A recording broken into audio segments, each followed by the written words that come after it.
In December of 1952, when my grandparents had been married for a few months, my grandfather said to my grandmother, "Okay, it's time to pick out a Christmas tree." My grandmother was confused. She'd come from a Jewish home, as had my grandfather. "You want to get a what?" she asked. "A Christmas tree," he said naturally, just like the one he'd had in his house growing up. A tradition his German Jewish grandparents had brought with them when they immigrated to America. Turns out this was a fairly common situation for many American Jews in the early half of the 20th century. The trend had started in Europe nearly a century before. According to historian Joshua Plaut, German Jews became comfortable with Christmas in 19th century Europe as they became integrated into German society.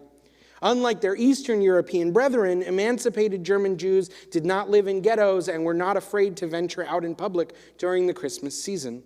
Enjoying civic equality, urban bourgeois Jewish families enjoyed, like their Christian counterparts, intimate family celebrations at home during Christmas. German Jews placed gifts under the Christmas tree and ate customary Christmas foods, although they prepared their treats with butter instead of lard. The first Christmas tree ever to be in a Jewish home may well have belonged to the family of Daniel Itzig, the court financier to King Frederick II of Prussia. Reports of their tree date back to 1812, only shortly after he was granted full civil rights in 1791. Theodor Herzl, the father of Zionism, had a Christmas tree in his Vienna home. Once he was visited by the chief rabbi of Vienna who wanted to discuss Herzl's newly published book, The Jewish State. The rabbi happened to arrive on December 24th. Herzl recorded the interaction in his diary this way: "I was just lighting the Christmas tree for my children when Rabbi Guterman arrived. He seemed upset by the Christian custom. Well, I will not let myself be pressured, but I don't mind if they call it a Hanukkah tree or winter solstice." As these members of European Jewry's upper crust started to immigrate to America in the late 19th and early 20th century, they brought this custom with them, including my great-great-grandparents. And so when my mother and her siblings were growing up, they had a Christmas tree. They decorated, they wrote letters to Santa, the whole deal. And this was a household with a strong Jewish identity. But by the time my mother was in her early teens, my grandmother had begun a career as a Jewish educator. The dissonance was starting to wear on her. She was a close friend with her rabbi who refused to come into the house in December. He was part of a public campaign pushing back against the prevalence of Christmas in Jewish homes, and my grandmother was coming to agree. After a while, she could take it no more. She called for a family vote on the Christmas tree. I asked my aunt today how it went down. She was 11 at the time. The vote, I'm told, was 3 against, 2 in favor, and that was the end of the tree. The 2 votes for saving the tree came from my grandmother and from my aunt, the one who is a rabbi. She tells me she just really likes ritual and family traditions. I've been thinking about this story this week because I just returned from a retreat where we talked a lot about Christmas trees in Jewish homes. I'm about halfway through a 2-year fellowship with an organization called 18 Doors, which seeks the full inclusion of interfaith families in the Jewish community. I spent 3 days in Colorado this week with about a dozen of my colleagues in the Rukin Rabbinic Fellowship, digging deeply into the unique challenges that multi-faith and multicultural families face. I found our discussions quite transformative. They pushed me to think about what more we can do to make our congregation feel accessible and inviting to a more diverse range of families, the work that we at Emmanuel call sacred belonging. We spent a lot of time at the retreat talking about terminology. 18 Doors used to be called interfaithfamily.com, but they changed their name because they heard from many couples that the term interfaith didn't resonate with them. Often it was the word faith that was the problem. Maybe one partner was Jewish, but the other identified as nothing, or agnostic. Maybe it was the Jewish partner whose connection was rooted more in culture than belief. But there's no obvious alternative to the term. Multicultural ignores religious differences. Mixed has a negative connotation. Maybe this is why the organization went in a totally different direction and chose the metaphor of ample doorways into Jewish life. Personally, I've been trying to use the term Jewish plus family to describe a family system that contains both Jews and non-Jews. I know it's not up to me to decide how families want to identify themselves, but I like Jewish plus because it's a reminder that these families add something to our community. In this week's Torah portion, Vayechel Pekudei, we receive the final instructions for the Mishkan, the portable sanctuary in the wilderness. This will be the centerpiece of community, the expression of who we are and what we stand for. One final time, Moses relays God's command to take from among you gifts for the eternal. Everyone whose heart is so moved shall bring them. Gifts for the eternal: gold, silver, and copper, blue, purple, and crimson yarns, fine linen and goat's hair, tanned ram skins, dolphin skins, and acacia wood, and so on. This is how we build community, when each person is empowered to bring their unique gifts. Most of the items on that list are pretty straightforward. To build this big, beautiful sanctuary, we will obviously need gold and silver and yarns of many colors. But there is one item on that list that always struck me as strange. Did anybody catch it? Dolphin skins. In Hebrew, it's tichashim. And this is very strange. We're in the middle of the desert. Where are they getting dolphin skins? The truth is, we don't exactly know what the tichashim are. The meaning of the ancient Hebrew is ambiguous. And the rabbis are befuddled too. They come up with all kinds of theories. And here is where things start to get even more weird.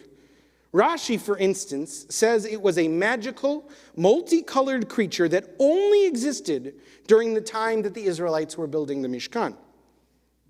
In the Midrash, Rabbi Judah describes it as a large, pure animal with skin of 6 colors, and he also says that it has a single horn on its forehead. So picture this, if you will. Single horn, multicolored, large, magic. Are you picturing a rainbow unicorn? Because I'm pretty sure that's what the rabbis are describing. And the Talmud says that it walked up to Moses as they were building the Mishkan and presented itself, a mystical beast created solely for this purpose, who comes and offers its rainbow skin to be used in the beautification of the Mishkan. It is true, we build our community with the gifts that each person comes to offer. Like the Mishkan of old, this place is made sacred through the ways that each of us brings the fullness of ourselves and our stories in the service of this congregation. Not just the stuff you'd expect, your golds and silvers, also the unexpected, the unicorns in our midst, who add vibrancy to the Mishkan. We could imagine that when the Tarshish walked into camp, the people were taken aback. Maybe they looked at it and said, "What an odd creature you are." Maybe Moses was tempted to say, "We don't need you. We're sticking to a more subdued color scheme."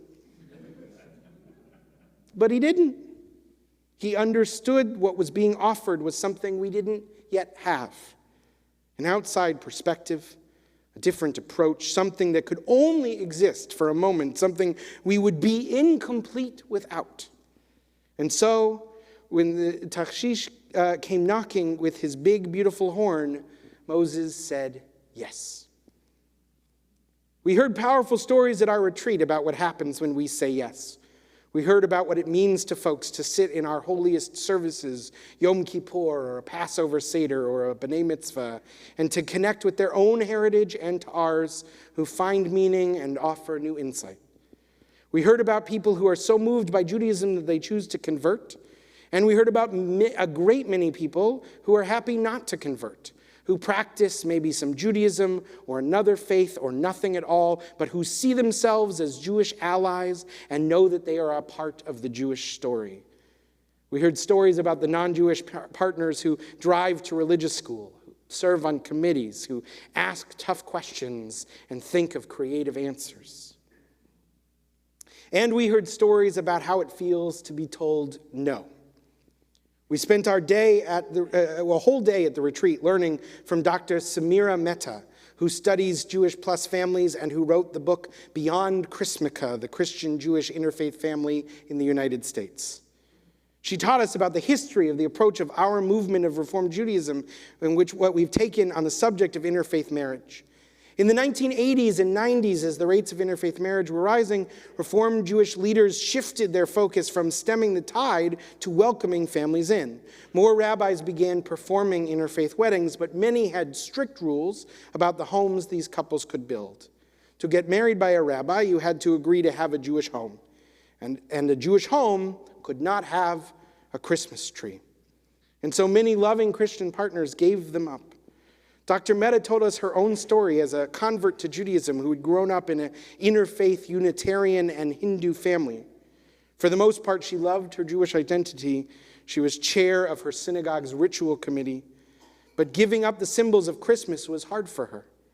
A house without the smell of pine in December made her uniquely sad. Even decades after her conversion, she still has to make special plans on Christmas or risk this very acute case of seasonal affective disorder. From Dr. Mehta, I learned that I need to take more seriously what we have asked Jewish allies to give up. How can we honor the sacrifices non-Jews or Jews by choice make and give space for their needs and their comforts? Dr. Mehta taught us that the words religion and culture have ambiguous and shifting meanings depending on who is deploying them.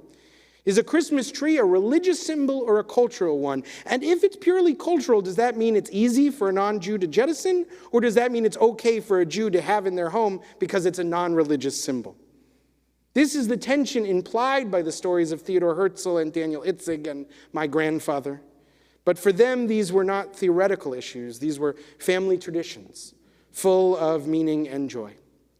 I hope that by lifting up the stories of the Jewish community's own complex history with these symbols, like the story of my mom's Christmas tree, we can create more space for people to share the symbols and the stories that are meaningful to them.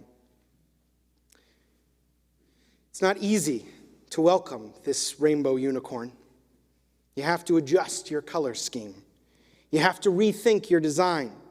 But our Parsha teaches that we are not complete without it. When the Mishkan was complete, we are told that the presence of God filled it.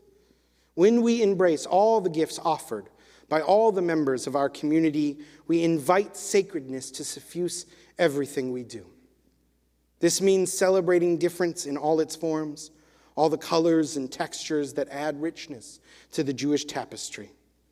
This is how we fulfill the central Jewish commandment to welcome the stranger. And with a giant, magical rainbow unicorn, the stranger, the better. Shabbat Shalom.